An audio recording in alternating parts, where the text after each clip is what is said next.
आपलं शहर आता स्मार्ट होतंय. मग तुम्ही कधी स्मार्ट होताय?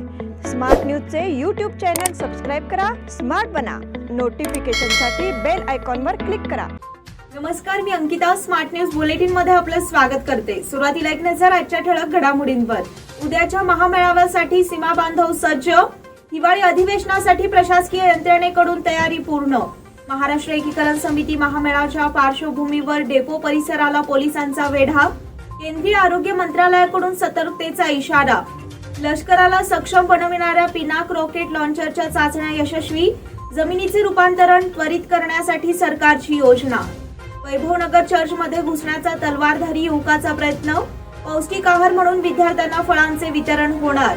निपाणी तवंदी घाटात उसाचा ट्रक उलटला.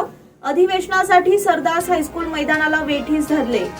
जनरल बिपिन रावत यांच्याबद्दल आक्षेपार्ह लिखाण करणाऱ्यांना अटक. रंगोली के सप्तरंगों में खुशियों के दीप चमकाए, आराधना के साथ अपनी दिवाली मनाए. कपड़ों की दुनिया में एक भरोसेमंद और गुणवत्तापूर्ण नाम आराधना. गृहलक्ष्मी की सुंदरता की पहचान है साड़ी. घर की औरत का रुबाब और संस्कृति की देन है साड़ी.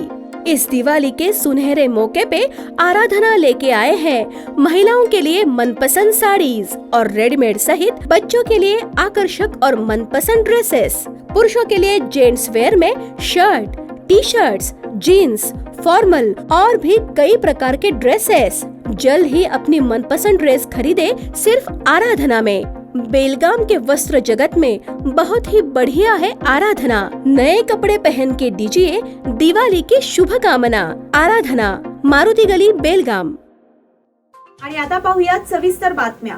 गेली 65 वर्ष अन्यायाच्या जोखडाखाली भरडल्या जाणाऱ्या सीमा बांधवांचा आवाज पुन्हा एकदा बळकट करण्यासाठी मध्यवर्ती महाराष्ट्र एकीकरण समितीने महामेळाव्याची हाक दिली आहे. सोमवारी टिळकवाडी येथील वॅक्सिन डेपो मैदानावर हा महामेळावा भरवण्यात येत आहे. सीमा बांधवांच्या हक्काचा असलेला सीमा भाग गिळंकृत करण्यासाठी टपलेल्या कर्नाटकी यंत्रणेला चोख प्रत्युत्तर देण्यासाठी सीमा बांधवांच्या वतीने महामेळावा भरवण्यात येत आहे. यामध्ये सीमा भागाच्या कानाकोपऱ्यातून लाखो सीमा बांधव उपस्थित राहतील असा अंदाज व्यक्त करण्यात आला आहे. बेळगावमध्ये होणाऱ्या कर्नाटकी विधानसभेच्या अधिवेशनाला निषेध म्हणून मध्यवर्ती महाराष्ट्र एकीकरण समितीच्या वतीने भरवण्यात येणाऱ्या महामेळाव्याला विविध संघांनी पाठिंबा दर्शविला आहे. त्याचप्रमाणे महामेळाव्यात मोठ्या संख्येने सहभागी होण्यासाठी पूर्वतयारी केली आहे. तसेच हा मेळावा यशस्वी करण्यासाठी मध्यवर्ती महाराष्ट्र एकीकरण समितीचे अध्यक्ष दीपक दळवी यांनी सीमावासियांना आवाहन केले आहे. बेळगाव जिल्हा शिवसेनेने जाहीर पाठिंबा व्यक्त केला आहे. वॅक्सिन डेपो मैदानावर 13 डिसेंबर रोजी होणाऱ्या महामेळाव्याला बेळगाव जिल्ह्यातील शिवसैनिकांनी मोठ्या संख्येने उपस्थित राहून मेळावा यशस्वी करावा असे आवाहन बेळगाव जिल्हा शिवसेना प्रमुख प्रकाश शिरोळकर यांनी व्यक्त केला आहे. जिल्हा शिवसेना विभागीय कार्यालयात बोलाविण्यात आलेल्या बैठकीत हा निर्णय घेण्यात आला. कर्नाटक सरकारच्या विधानसभा अधिवेशनाला चोख प्रत्युत्तर देण्यासाठी महाराष्ट्र एकीकरण समिती आयोजित महामेळाव्याला मराठी भाषिकांचा जनसागर लोटला पाहिजे. त्या अनुषंगाने शिवसैनिकांनी आपापल्या भागात जनजागृती करावी आणि महामेळाव्याच्या धर्तीवर कर्नाटकी अधिवेशनाला चोख प्रत्युत्तर द्यावे असेही प्रकाश शिरोळकर यांनी बोलताना सांगितले. महाराष्ट्र एकीकरण समिती ज्या वेळेला इथं कर्नाटक सरकार आपलं अधिवेशन घेतं त्या वेळेला आमच्या मनाच्या विरोधात आणि किंबहुना आमची गुलामगिरी आहे, आम्ही त्या गुलामांना कसंही वागवू अशा वृत्तीची एक गौरवशाली परंपरा पाळण्याच्या दृष्टीनं हे सरकार इथं प्रयत्न करतं. मराठी भाषिकांच्या कोणत्याच मागणीचा विचार न करता हे प्रशासन अत्यंत दडपशाहीनं इथे राज्य करतं. त्यातलाच हा प्रकार म्हणजे कधीतरी एक वर्षाचं अधिवेशन इथं घ्यायचं. या अधिवेशनाला तशा तरी अर्थानं घेण्याचा अधिकार काहीच नाही ह्या सरकारला. कारण राज्य स्थापन करत असताना तेव्हा काही ते ठरवावं लागतं. जसं महाराष्ट्रात विदर्भ सामील झाला त्यावेळेला ते विदर्भाच्या लोकांचे, कारण ती नागपूर ही त्यांची राजधानी होती पूर्वी मध्य प्रदेशची, सेंट्रल प्रोव्हिन्स म्हणत होतो त्याला. तर त्याचा मान राखावा म्हणून त्यावेळेच्या राज्य पुनर्रचनेच्या घटनेतच त्याचा उल्लेख केला गेला की त्यांचं एक अधिवेशन नागपूरमध्ये घ्यावं. हिवाळी अधिवेशनासाठी प्रशासकीय यंत्रणेकडून तयारी पूर्ण. कर्नाटक विधिमंडळाच्या हिवाळी अधिवेशनाला सोमवारपासून प्रारंभ होणार आहे. हलगा येथील सुवर्ण विधानसौध येथे हे अधिवेशन भरविण्यात येणार आहे. याकरिता प्रशासकीय यंत्रणेकडून तयारी पूर्ण झाली आहे. विधिमंडळाचे अधिवेशन 10 दिवस चालणार असून या 10 दिवसांमध्ये मंत्री महोदय आणि सरकारी अधिकाऱ्यांच्या वास्तव्यासाठी परिपूर्ण व्यवस्था प्रशासनाने केली असल्याचे सांगण्यात आले आहे. अधिवेशनासाठी येणारे मंत्री महोदय आणि बड्या अधिकाऱ्यांच्या सोयीसाठी सरकारी यंत्रणा राबविण्यात येत आहे. अधिकाऱ्यांची सोय शहरातील नामवंत हॉटेल्समध्ये करण्यात आली आहे. त्याचबरोबर बंदोबस्तासाठी सुमारे 4000 पोलिसांची फौज देखील सज्ज ठेवण्यात येत आहे. प्रशासनाने शहर परिसरात स्वच्छता मोहीम गतिमान केली आहे. 10 दिवसांच्या अधिवेशन नियोजनासाठी सरकारी यंत्रणा सज्ज झाली आहे. विधिमंडळाचे अधिवेशन बेळगावात घेण्याची योजना सरकारने आखली आहे. त्यामुळे पुन्हा एकदा शहराच्या रंगरंगोटीचे काम सुरू झाले आहे. इतके दिवस दुर्लक्षित राहिलेल्या शहरातील महत्त्वाच्या मार्गांवर आता स्वच्छता मोहीम तसेच डागडुजीची कामे गतिमान झाली आहेत. महाराष्ट्र एकीकरण समिती महामेळाव्याच्या पार्श्वभूमीवर डेपो परिसराला पोलिसांचा वेढा. बेळगावच्या सुवर्णसौध येथे उद्या सोमवारपासून विधिमंडळाचे हिवाळी अधिवेशन सुरू होत आहे. कर्नाटक सरकारच्या हिवाळी अधिवेशनाला महाराष्ट्र एकीकरण समितीच्या वतीने महामेळाव्याच्या माध्यमातून प्रत्युत्तर देण्यात येत आहे. महामेळाव्यासाठी गेल्या सप्ताहभरापासून शहर आणि तालुक्यात समितीचे कार्यकर्ते जनजागृती करत आहेत. दरम्यान टिळकवाडी येथील वॅक्सिन डेपो मैदानावर आयोजित करण्यात आलेल्या महामेळाव्याची पोलीस प्रशासनाने विशेष दखल घेतली आहे. उद्या होणाऱ्या महाराष्ट्र एकीकरण समितीच्या महामेळाव्याच्या निमित्ताने आतापासूनच पोलिसांनी बंदोबस्ताचे नियोजन सुरू केले आहे. वॅक्सिन डेपोकडे जाणाऱ्या मार्गांवर बॅरिकेड्स टाकण्यात आले आहेत. वॅक्सिन डेपो परिसरात पोलिसांचा बंदोबस्त वाढविण्यात आला आहे. केंद्रीय आरोग्य मंत्रालयाकडून सतर्कतेचा इशारा. ओमिक्रॉनचा धोका वाढत असताना देशातील 27 जिल्ह्यांमध्ये कोविड बाधितांच्या संख्येत मोठी वाढ दिसत असल्याने केंद्रीय आरोग्य सचिव राजेश भूषण यांनी संबंधित राज्यांना अलर्ट केले असून तातडीचं पत्र लिहिलेलं आहे. त्यात स्थितीनुसार नाईट कर्फ्यू आणि अन्य निर्बंध लादण्याचे स्पष्ट निर्देश देण्यात आले आहेत. देशातील दैनंदिन कोरोना बाधितांची संख्या लक्षात घेता संसर्गाचा वेग कमी झाल्याचे दिसत आहे.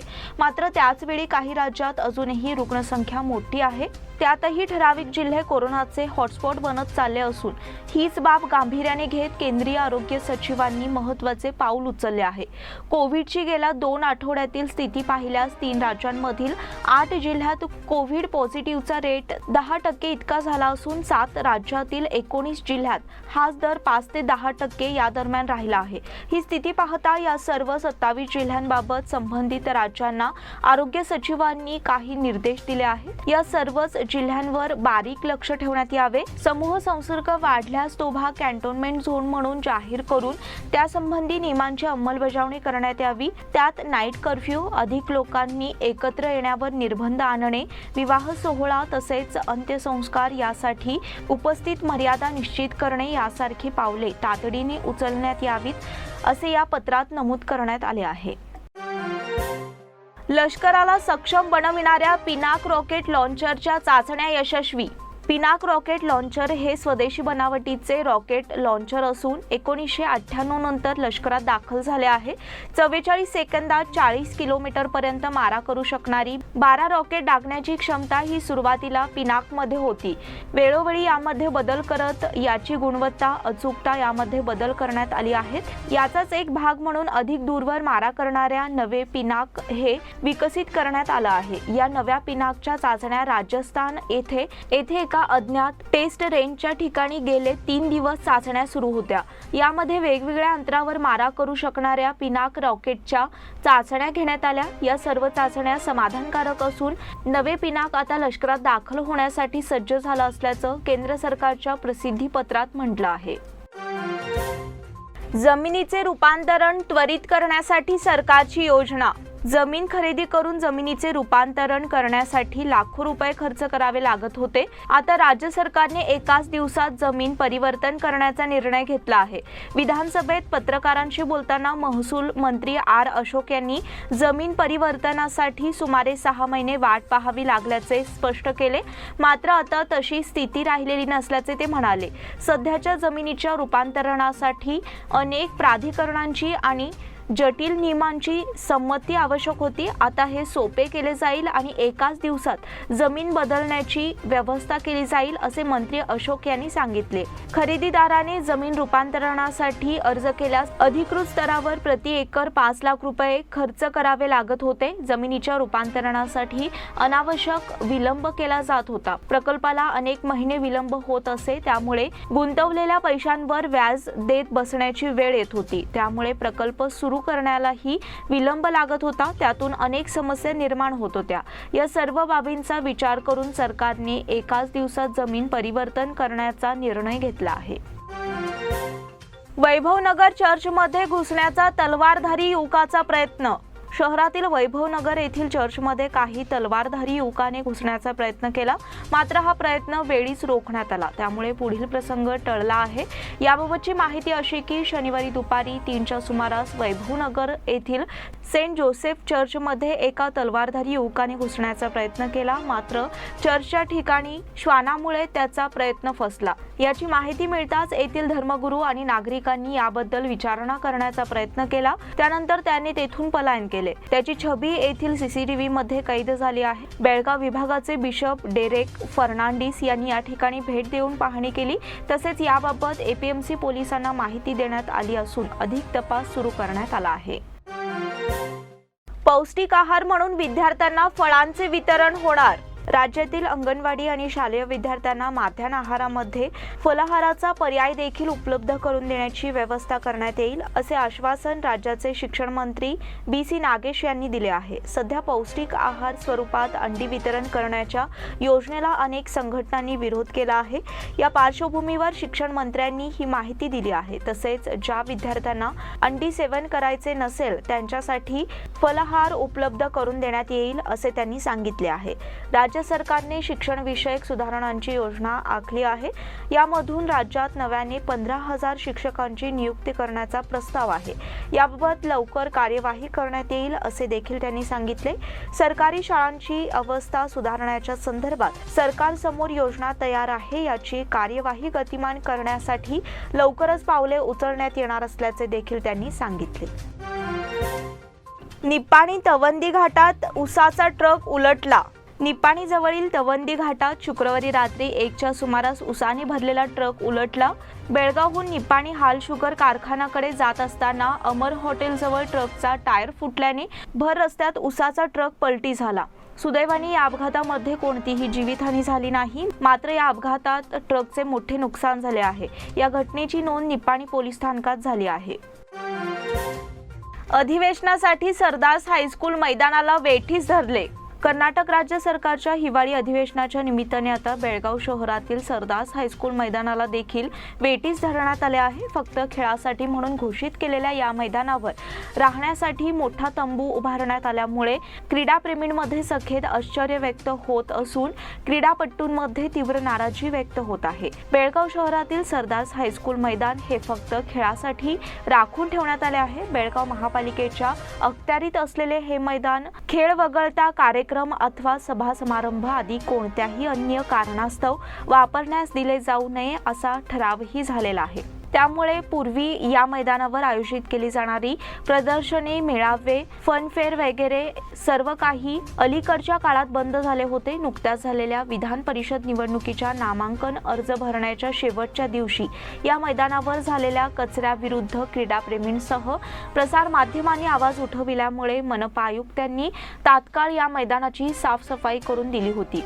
हिवाळी अधिवेशनासाठी आधीच शहरातील हॉटेल व्यावसायिकांना जिल्हा प्रशासनाने वेठीस धरले आहे. आता फक्त खेळ आणि क्रीडा स्पर्धांसाठी राखीव असणाऱ्या सरदार स्कूल मैदानाला खुद्द शासनानेच वेठीस धरले आहे. हिवाळी अधिवेशनासाठी नियुक्त पोलीस कर्मचाऱ्यांसाठी निलजी येथील विस्तीर्ण माळावर 1,800 जण विश्रांती घेऊ शकतील इतका प्रचंड मोठा तंबू उभारण्यात आला आहे. त्याचप्रमाणे अन्यत्रही पोलीस कर्मचाऱ्यांची राहण्याची सोय करण्यात आली आहे. ही सोय कमी पडते म्हणून की काय, आता सरदार हायस्कूल मैदानावरही मोठा तंबू उभारण्यात आला आहे.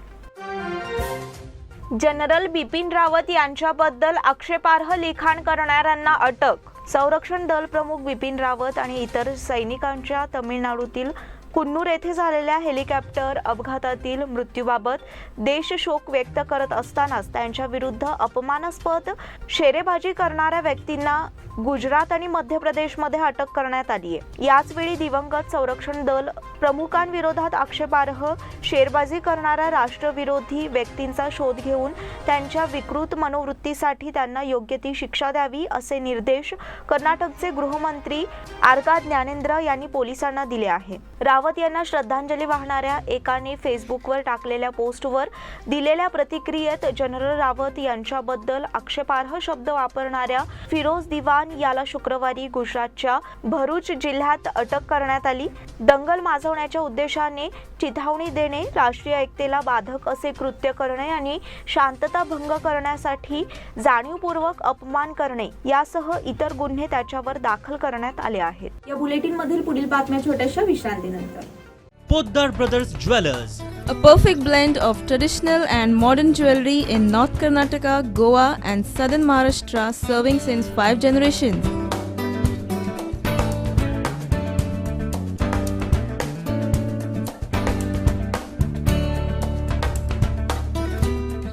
Exclusive gold, silver, and platinum jewelry showroom.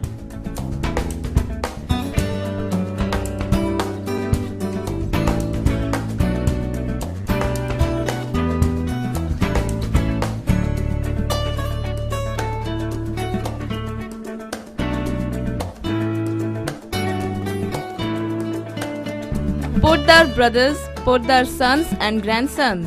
Khade Bazar, Belgaum. Call is on 0831 240 or 51 or 52 or 53. Visit us at www.poddarjewelers.com. बेलगाम वासियों के पसंद में उतरा उड़ान बार एंड रेस्टोरेंट। सोशल डिस्टेंसिंग का ख्याल रखते हुए हमारा स्टाफ देता है बेहतरीन सर्विस का विश्वास। यहां है पार्टी और फंक्शन के लिए 3 आलीशान हॉल, कारपोरेट डिनर मीटिंग के लिए 3 अलग कक्ष, आईपीएल मैच देखने के लिए 3 बड़े स्क्रीन की विशेष सुविधा। इसके साथ ही साफ सुथरा किचन जहां हमारा वेल क्वालिफाइड स्टाफ देता है क्वालिटी और हाइजीनिक फूड की गारंटी। तो फिर खाने की हो बात तो आना परिवार के साथ। उड़ान बार एंड रेस्टोरेंट, लिंगराज कॉलेज के पास, बेलगावी। फोन 0831 2435 विश्रांतीनंतर पुन्हा एकदा आपले स्वागत. खानापूरच्या आमदार डॉक्टर अंजली निंबाळकर यांनी बेळगाव सुवर्ण विधानसौधवर पदयात्रा आयोजित करणे केवळ राजकीय खेळ आहे. आपल्या आमदारकीच्या काळात आलेले अपयश झाकण्यासाठी त्यांनी पदयात्रेचे तंत्र अवलंबिल्याची टीका भारतीय जनता पार्टीच्या बेळगाव ग्रामीण महिला मोर्चा उपाध्यक्षा डॉक्टर सोनाली सरनोबत यांनी केली आहे. या संदर्भात पुढे बोलताना डॉक्टर सोनाली सरनोबत म्हणाल्या, खानापूर तालुका पूर्वीपासून मागासलेला तालुका आहे. मतदारसंघात करण्यासाठी अनेक कामे आहेत, परंतु राज्यात 60 वर्षे कारभार केलेल्या काँग्रेस पक्षाने येथील विकासाला प्रतिसाद दिलेला नाही. विद्यमान स्थानिक आमदार समस्या जाणून घेऊन विकास कामे राबविण्यासाठी सरकारचे लक्ष वेधण्याचे काम करीत नाहीत, असा आरोप डॉक्टर सोनाली सरनोबत यांनी केला. सौंदत्ती रेणुका देवी दर्शनाला नियमांचे पालन करण्याची सूचना. कर्नाटक सरकारच्या नव्याने लागू करण्यात आलेल्या निर्बंधांमुळे 19 डिसेंबरला होणाऱ्या सौंदत्ती येथील पौर्णिमा उत्सवावेळी कोरोना नियमांचे काटेकोर पालन करून भाविकांना श्री रेणुका देवीचे दर्शन दिले जाणार आहे. डिसेंबर महिन्यातील पौर्णिमा यात्रेला प्रत्येक वर्षी महाराष्ट्रातील किमान 3 लाख रेणुका भक्त सौंदत्तीला दाखल होत असतात. यामध्ये कोल्हापूर, सांगली, सातारा परिसरातील रेणुका भक्तांची संख्या मोठी असते. कर्नाटक शासनाने ओमिक्रॉन आणि कोरोनाच्या पार्श्वभूमीवर पुन्हा एकदा निर्बंध लागू केले आहेत. डिसेंबर महिन्यातील 19 तारखेला पौर्णिमा आहे. या दिवशी सायंकाळी 3:45 वाजल्यापासून रात्री 8 वाजेपर्यंत मंगलसूत्र आणि कंकण विसर्जन विधीसाठी मंदिर भाविकांना दर्शनासाठी बंद ठेवण्यात येणार आहे. त्याचबरोबर पौर्णिमेला श्री रेणुका देवीच्या दर्शनासाठी येणाऱ्या भाविकांना पोलीस नाक्यावर लसीकरणाचे 2 डोस पूर्ण झाल्याचे प्रमाणपत्र किंवा RT-PCR नकारात्मक अहवाल दाखविणे अनिवार्य ठरणार आहे. कडोलीत माजी सैनिक संघटनेकडून जनरल बिपिन रावत यांना श्रद्धांजली. येथील माजी सैनिक संघटनेच्या वतीने शहीद CDS बिपिन रावत, त्यांची पत्नी आणि अन्य सैनिक यांना शुक्रवारी सैनिक संघाच्या कार्यालयात 2 मिनिटे मौन पाळून श्रद्धांजली वाहण्यात आली. अध्यक्षस्थानी सैनिक संघाचे अध्यक्ष महादेव मरगाळे होते. जनरल बिपिन रावत यांचे देशासाठी कार्य उल्लेखनीय असल्याचे बाळू कुटरे यांनी सांगितले. बिपिन रावत यांच्या प्रतिमेला हार अर्पण करून श्रद्धांजली वाहण्यात आली. CDS बिपिन रावत एक धाडसी सैनिक होते. भारतीय लष्करासाठी त्यांनी दिलेले योगदान मोठे असल्याचे सुधीर तिगडी यांनी सांगितले. बिपिन रावत यांचे कार्य कौतुकास्पद असल्याचे संघटनेचे पदाधिकारी, सदस्य, आजी माजी सैनिक उपस्थित होते. सूत्रसंचालन प्रकाश मुरकुटे यांनी केले. मारुती मुदगेकर यांनी आभार मानले. 15,000 शिक्षकांची होणार भरती, मंत्री नागेश यांनी दिली माहिती. शिक्षक पात्रता परीक्षा उत्तीर्ण होऊन नियुक्तीच्या परीक्षेत असणाऱ्या शिक्षकांना खुशखबर आहे. सरकारी शाळांमध्ये रिक्त असणाऱ्या 15,000 जागा आगामी वर्षात भरण्यासाठी अधिसूचना जारी झाली आहे. प्राथमिक आणि माध्यमिक शिक्षण मंत्री BC नागेश यांनी ही माहिती दिली. येथील आयोजित पत्रकार परिषदेमध्ये ते बोलत होते. ते म्हणाले 2021-22 मध्ये एकूण 15,000 शिक्षकांची भरती केली जाणार आहे. सरकारी शाळांमध्ये शिक्षकांची कमतरता आहे. त्याकरिता प्राथमिक आणि माध्यमिक शाळांमध्ये 23,078 अतिथी शिक्षकांच्या नियुक्त्या करण्याचा आदेश देण्यात आला आहे. सरकारी प्राथमिक शाळांमध्ये 18,000 अतिथी शिक्षक आणि माध्यमिक शिक्षकांमध्ये 5,078 अतिथी शिक्षकांच्या नियुक्त्या केल्या आहेत. 4 नोव्हेंबर रोजी याबाबतचा आदेश बजावण्यात आला आहे. सौंदत्ती रेणुकादेवी दर्शनासाठी लवकरच ऑनलाईन बुकिंगची सोय. अनेक भाविकांचे आराध्य दैवत सौंदत्ती येथील रेणुकादेवी शाकंभरी यात्रा 19 डिसेंबरला होणार आहे. या यात्रेला महाराष्ट्रातून भाविक मोठ्या प्रमाणात येत असतात. आता मंदिराची सेवा लवकरच ऑनलाईन होणार असून दर्शनासाठी ऑनलाईन बुकिंग करता येणार आहे. कर्नाटकातील अनेक मंदिरात इंटिग्रेटेड टेम्पल मॅनेजमेंट सिस्टीम प्रणाली राबवण्यात येणार आहे. धर्मादाय खात्याकडून हे काम सुरू आहे. लवकरच ते पूर्णत्वास येणार असून ऑनलाईन बुकिंग, मंदिराचा नकाशा, मंदिरापर्यंत पोहोचण्याचा मार्ग, मंदिराची संपत्ती आणि मंदिर आवारात मिळणाऱ्या सेवांबाबत माहिती ऑनलाईन उपलब्ध होणार आहे. इरफान शेख अली यांची एशिया बुक ऑफ रेकॉर्डमध्ये नोंद. बेळगावचे रोटरी सदस्य इरफान शेख अली यांच्या उलट पद्धतीने बोलण्याच्या कौशल्याची दखल घेऊन एशिया बुक ऑफ रेकॉर्ड्सने त्यांना प्रशस्तीपत्र दिले आहे. इरफान शेख कोणतेही गाणे किंवा कोणत्याही भाषेत उलट्या पद्धतीने सहजगत्या बोलू शकतात. या विक्रमासाठी त्यांनी क्या हुआ तेरा वादा हे गीत उलट पद्धतीने सादर केले. आपली ओळखही त्याच पद्धतीने करून दिली. या कौशल्याबद्दल इरफान शेख अली यांना एशिया बुक ऑफ रेकॉर्ड्सने गौरविले असून त्याची नोंद घेतली आहे आणि तसे प्रमाणपत्र पाठविले आहे. लस घेतलेल्या 4 क्रिकेटपटूंना कोरोनाची लागण, संपूर्ण दौऱ्याला मुकणार. पाकिस्तान दौऱ्यावर पोहोचलेल्या वेस्ट इंडिज क्रिकेट संघाला मोठा धक्का बसलाय. पुढील आठवड्यापासून सुरू होणाऱ्या मालिकेच्या आधी संघातील 4 खेळाडूंना कोरोनाची लागण झाली आहे. त्यामुळे त्यांना क्रिकेट खेळता येणार नाही. वेस्ट इंडिज संघातील शेल्डन कॉल्ट्रेल, ऑलराऊंडर रोस्टन चेस आणि मध्यमगती गोलंदाज काईल मेयर्स यांना 10 दिवसांच्या आयसोलेशनमध्ये पाठवण्यात आले आहे. हे सर्वजण T20 संघात होते, तर रोस्टर चेस हा वन डे संघात देखील होता. संघातील कोरोनाची लागण झालेली आणखीन एक व्यक्ती ही स्टाफ सदस्य आहे. Punjab police Akhil Bharatiya police hockey champion विजेता. कर्नाटक राज्य शासन आणि कर्नाटक पोलीस खाते बेंगलोर यांच्या संयुक्त विद्यमाने बेंगलोर येथील हॉकी मैदानावर झालेल्या 17व्या Akhil Bharatiya police hockey championship स्पर्धेचे विजेतेपद पंजाब पोलीस संघाने आज निर्विवादपणे जिंकले. पुरुषांच्या हॉकी अंतिम फेरीत पंजाब पोलीस संघाने OTBP संघावर विजय संपादन केला. अंतिम सामन्यानंतर झालेल्या बक्षीस वितरण समारंभाला प्रमुख पाहुणे म्हणून कर्नाटक राज्याचे मुख्यमंत्री बसवराज बोम्मई यांच्या हस्ते विजेत्या आणि उपविजेत्या संघाला सुवर्ण आणि रौप्य पदक देऊन गौरविण्यात आले. याप्रसंगी क्रीडा मंत्री KC नारायणगौडा, अभिनेता शिवराज कुमार, आमदार NA हरीश, गोविंद राजा, डॉक्टर रजनीशील गोयल, पोलीस महासंचालक प्रवीण सूद आणि हॉकी संघाचे सदस्य मोठ्या संख्येने उपस्थित होते. हलशीवाडी क्रिकेट स्पर्धेत इंडियन बॉईज हिंडलगा संघ विजेता, कणबर्गी संघ उपविजेता. हलशीवाडी तालुका खानापूर येथील युवा स्पोर्ट्स आयोजित आणि साहेब फाउंडेशन पुरस्कृत भव्य क्रिकेट स्पर्धेमध्ये हिंडलगा येथील इंडियन बॉईज संघाने विजेतेपद मिळविले तर कणबर्गी संघ उपविजेता ठरला. विजेत्यांना मध्यवर्ती महाराष्ट्र एकीकरण समितीचे कार्याध्यक्ष माजी आमदार मनोहर किणेकर यांच्या हस्ते बक्षिसांचे वितरण करण्यात आले. हलशी येथील नरसेवाडी गायरान येथे 8 दिवसांपासून सुरू असलेल्या क्रिकेट स्पर्धेत खानापूर, बेळगाव आणि जोयडा तालुक्यातील विविध संघांनी भाग घेतला होता.